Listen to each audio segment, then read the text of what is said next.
آج کل کسی ایک چیز پر فوکس کرنا ایسا لگتا ہے جیسے پرانے زمانے کا کوئی بھولا ہوا فن ہو۔ ہاں بالکل، ڈسٹریکشن تو ہماری عام زندگی کی ڈیفالٹ سیٹنگ بن چکی ہے نا۔ صحیح کہا آپ نے۔ ہم کوئی اہم کام کرنے بیٹھتے ہیں اور اچانک دماغ کسی اور طرف نکل جاتا ہے۔ میں خود اس بات سے اکثر پریشان رہتی ہوں۔ اور یہی وجہ ہے کہ آج کے دور میں توجہ یعنی آپ کا فوکس کسی بھی عام ذہانت سے بڑی طاقت بن چکا ہے۔ اسی طاقت کو آج ہم اپنے اس گہرے جائزے میں سمجھنے کی کوشش کر رہے ہیں۔ ہم لائف ڈائمنڈ کمپس چینل کی ایک ویڈیو ہے ڈسپلن یور مائنڈ، اس کے ذریعے یہ دیکھ رہے ہیں کہ کیا واقعی ایک متوازن دماغ انٹیلیجنس کو ہرا سکتا ہے۔ اس میں کبیر نام کے ایک لڑکے کی کہانی پیش کی گئی ہے۔ اچھا، کبیر کا کیس بہت دلچسپ ہے۔ وہ انتہائی ذہین لڑکا تھا، لیکن اس کا مسئلہ یہ تھا کہ دھیان ہمیشہ بھٹکتا رہتا تھا۔ ہاں، کبھی فون پر لگ گیا تو کبھی کھیل کی طرف چلا گیا۔ ایگزیکٹلی۔ تو اس حوالے سے ویڈیو میں بتایا گیا ہے کہ دماغ نا ایک جنگلی گھوڑے کی طرح ہے۔ اگر اسے لگام نہ دو تو تباہی مچاتا ہے، اور اگر ضبط میں لاؤ تو کہیں بھی لے جا سکتا ہے۔ یہ جنگلی گھوڑے والی بات سن کر میں سوچ رہی تھی کہ ماڈرن دور میں ہم اسے کیسے سمجھیں۔ کیسے؟ مطلب آپ کی ذہن میں کیا مثال آئی؟ ایک بھٹکتا ہوا دماغ بالکل اس ویب براؤزر کی طرح ہے جس میں ایک ساتھ کوئی 100 ٹیبز کھلی ہوں۔ ارے واہ، یہ بہت زبردست مثال ہے۔ نا؟ ذہانت جتنی بھی زیادہ ہو، اگر پروسیسنگ پاور ہر جگہ بنٹی ہوئی ہے تو آخر میں سسٹم کریش ہی ہوتا ہے۔ یہی بنیادی نقطہ ہے۔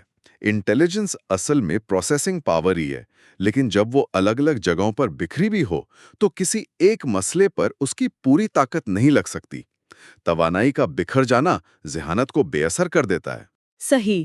تو اس بکھری ہوئی توانائی کو سمیٹنے کے لیے ان کہانی میں ایک استاد آتے ہیں، گرو جی، جو کبیر کو ایک پانی سے بھرا گلاس دے کر باغ میں چلنے کو کہتے ہیں۔ شرط یہ تھی کہ چلتے ہوئے پانی نہیں گرنا چاہیے۔ ہاں، لیکن پرندوں اور پتوں کی آوازوں کی وجہ سے کبیر بھٹک جاتا ہے اور پانی گرا دیتا ہے۔ ویڈیو اسے مقصد اور توجہ سے جوڑتی ہے، لیکن یہاں مجھے ایک مسئلہ نظر آتا ہے۔ اچھا، کیا مسئلہ؟ دیکھیں، باغ میں چلنا اور پرندوں کی آوازیں سننا تو ایک بہت آسان اور سکون والی مثال ہے۔ ہماری اصل زندگی میں تو سلیک کے نوٹیفیکیشنز، ای میلز اور دفتر کا مچلتا ہوا شور ہوتا ہے۔ بالکل صحیح کہہ رہی ہیں آپ۔ تو ہم آس پاس کا یہ شور بند تو نہیں کر سکتے، پھر یہ مثال یہاں اپلائی کیسے ہوتی ہے؟ یہ سب سے بڑا مغالطہ ہے کہ ہمیں لگتا ہے شور کو ختم کرنا ہے۔ دنیا کا شور، چاہے وہ پرندے ہوں یا سلیک کے پنگز، یہ کبھی بند نہیں ہوگا۔ شور تو ہمیشہ رہے گا۔ وہی تو اصل سبق یہ ہے کہ ہم اس شور کو اپنی توجہ کا حصہ بننے دیتے ہیں یا نہیں۔ گلاس کا پانی باہر کے شور سے نہیں گرا تھا۔ وہ تب گرا جب دھیان پانی سے ہٹا کر اس شور پہ چلا گیا۔ ایگزیکٹلی۔ فوکس اس بات پر نہیں ہے کہ شور کہاں سے آ رہا ہے، بلکہ اس پر ہے کہ ہمارا اپنا ری ایکشن کیا ہے۔ تو اس ری ایکشن کو ٹھیک کیسے کیا جائے؟ کہانی آگے بتاتی ہے کہ کبیر نے فون کا استعمال کم کیا اور وقت پر اٹھنے کی عادت ڈالی، اور روزانہ میڈیٹیشن شروع کی۔